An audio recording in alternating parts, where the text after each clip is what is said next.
সবাইকে স্বাগত জানাচ্ছি আজকে নতুন একটি রেসিপি দেখার জন্য। আজকে আপনাদের সাথে আমাদের ছাদ বাগানের পুঁইশাক দিয়ে আমার সবচেয়ে প্রিয় পুঁইশাক রান্নার একটি রেসিপি আপনাদের সাথে শেয়ার করব। এর আগে আমি আপনাদের সাথে আমাদের ছাদ বাগানের চাল কুমড়ার একটি রেসিপি শেয়ার করেছিলাম, আপনারা অনেক বেশি পছন্দ করেছিলেন। তো ভাবলাম যে আজকে যেহেতু ছাদ বাগান থেকে পুঁইশাক রান্না করব, আপনাদের সাথে এই রেসিপিটি শেয়ার করি, আপনাদের কাছে হয়তো ভালো লাগবে। তো আমার মা এখানে কিছু পুঁইশাকের আগা কেটে নিচ্ছে।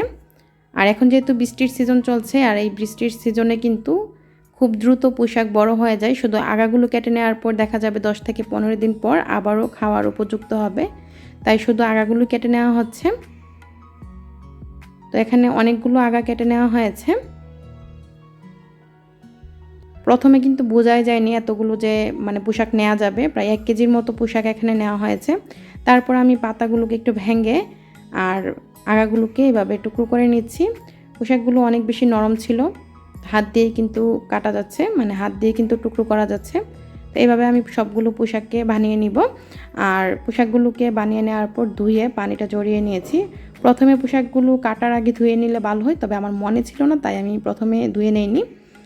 তো এখানে আমি চুলায় একটা প্যান বসিয়ে দিয়েছি। প্যানটা গরম হয়ে যাওয়ার পর এখানে 2 টেবিল চামচ রান্নার তেল দিয়ে দিলাম। তেলটা গরম হয়ে যাওয়ার পর এখানে দেশি 3-4টি পেঁয়াজ কুচি দিলাম। পেঁয়াজ কুচিটাকে হালকা ব্রাউন কালার করে ভেজে নিচ্ছি। পেঁয়াজ কুচিটা ভাজতে ভাজতে যখন হালকা ব্রাউন কালার হয়ে যাবে, আমি এখানে দিয়ে দিচ্ছি 200 গ্রাম চিংড়ি মাছ, দেশি চিংড়ি মাছ। চিংড়ি মাছটাকে বানিয়ে তারপর ভালো করে ধুয়ে পানিটা এখানে জড়িয়ে নেওয়া হয়েছে।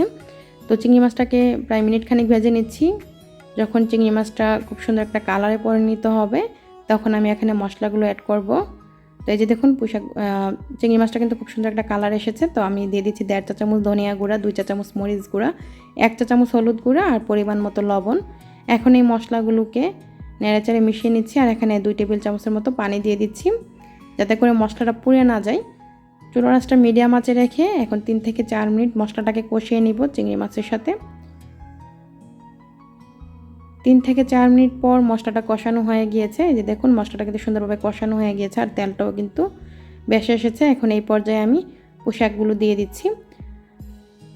আর পুঁইশাকগুলো গাছ থেকে পেড়ে সাথে সাথে রান্না করার কারণে কিন্তু দেখবেন এই স্বাদটা কিন্তু অনেক বেশি ভালো আসে। আর কতটা ফ্রেশ নিশ্চয়ই দেখে বুঝতে পারছেন পুঁইশাকগুলো। এখন এই পুঁইশাকগুলো দেওয়ার পর ঢাকনা দিয়ে ঢেকে রেখে দিচ্ছি চুলার আঁচটা মিডিয়াম আঁচে রেখে 5 মিনিট।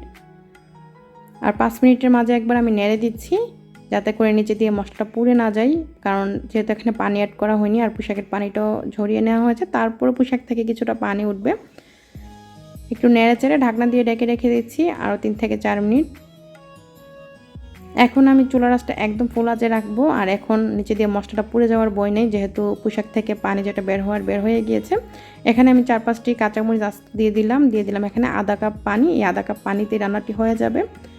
নেড়ে চেড়ে ঢাকনা দিয়ে ঢেকে রেখে দিচ্ছি, অপেক্ষা করছি পুঁইশাকগুলো সিদ্ধ হয়ে যাওয়া পর্যন্ত। চুলার আঁচটা ফুল আঁচে রেখে এখন পুরো রান্নাটা করব। 5 মিনিট পর নেড়ে দিচ্ছি আর পুঁইশাকটা কতটুকু সিদ্ধ হয়েছে আমি চেক করে নিচ্ছি। পুঁইশাকটা এখনও পুরোপুরি সিদ্ধ হয়নি, আরও কিছুক্ষণ লাগবে সিদ্ধ হতে। প্রায় 2 থেকে 3 মিনিট সময় আমি রেখেছি। 3 মিনিট পর এই যে দেখুন, পুঁইশাকগুলো কিন্তু সিদ্ধ হয়ে গিয়েছে, কালারটা দেখে বোঝা যাচ্ছে।